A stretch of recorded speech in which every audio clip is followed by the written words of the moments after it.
Bingi ebize bibaawo naddala ebikolwa eby'okutabangula eggwanga naddala mu biseera eby'okunoonya obululu ebyaviirako abantu abasoba mu 54 okulusuulamu akaba n'abalala ne balumizibwa bya nsusso naddala mu bwegugungo obwaliwo nga 18 naye nga 19 ogw'e11 omwaka oguwedde. Abamu baatuuka n'okugamba nti okulonda tekwali kwa mazima na bwenkanya nga basinziira ku ebyo ebyaliwo. Akulira ekibiina kya National Unity Platform NUP Robert Kyagulanyi Ssentamu yawalirizibwa okuddukira mu kkooti ensukulumu nga awakanya ebyava mu kulonda wadde oluvannyuma omusango guno yagujjayo. Kyokka waaliwo obutakkaanya mu balamuzi ba kkooti eno wakati wa Ssaabalamuzi Alfonso Owinydolo n'omulamuzi Esther Kisakye. Okuva ebyo byabeerawo olwaleero minisita w'ensonga za ssemateeka Profesa Ephraim Kamuntu ayogedde ku bizze bibeerawo. Asoose kusiima gavumenti olw'okutegeka okulonda kubanga kyandibadde kibi nnyo okulonda obutabeerawo ate nga yeebadde enkola yaffe buli luvannyuma lwa myaka 5. Agambye nti wadde waliwo awamu ab'ebyokwerinda bwe baakozesa eryanyi erisukkiridde ku bantu ba bulijjo kyali kyetaagisa kubanga abantu baali bayitiridde okutwalira amateeka mu ngalo. People acted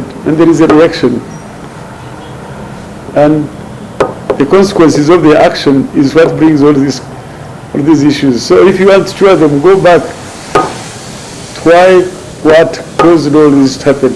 Agambye nti bannayuganda we batejjeemu mize gya kutwalira amateeka mu ngalo ne gavumenti ejja kugenda mu maaso n'okubakwatako n'omukono ogw'ekyuuma ng'ebikolwa eby'abakuumaddembe okugenda mu maaso n'okuwamba abantu. Sometimes you have to also to use illegal means to restore legality. Again, that is a consequence, a science.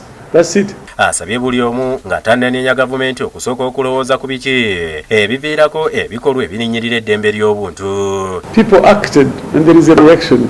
The consequences of their action is what brings all these issues. So if you want to try them, go back to why what caused all this to happen. Yennyamidde olw'engeri ab'oludda oluvuganya gavumenti gye bazze bayisa mu maaso essiga eddamuzi n'okuvoola Ssaabalamuzi. The office of the Chief Justice is an office, is a fountain of justice. Is a fountain of justice. You don't abuse it. Kyokka asabye abantu bulijjo obutayogerera bisongovu ssiga ddamuzi wabeerawo obutakkaanya mu balamuzi kubanga waliwo ebitongole ebivunaanyizibwa ku nsonga ng'ezo ebirina okukola wabula si buli omu kwogera buli kyasanze. We have institutions which discipline, which ensure proper conduct of judges, and those institutions should be allowed to play their role. Agumizza bannayuganda nti enkola ya ssemateeka weerinnyo mu ggwanga akasaba bannayuganda baneefuga era tewali muntu ayinza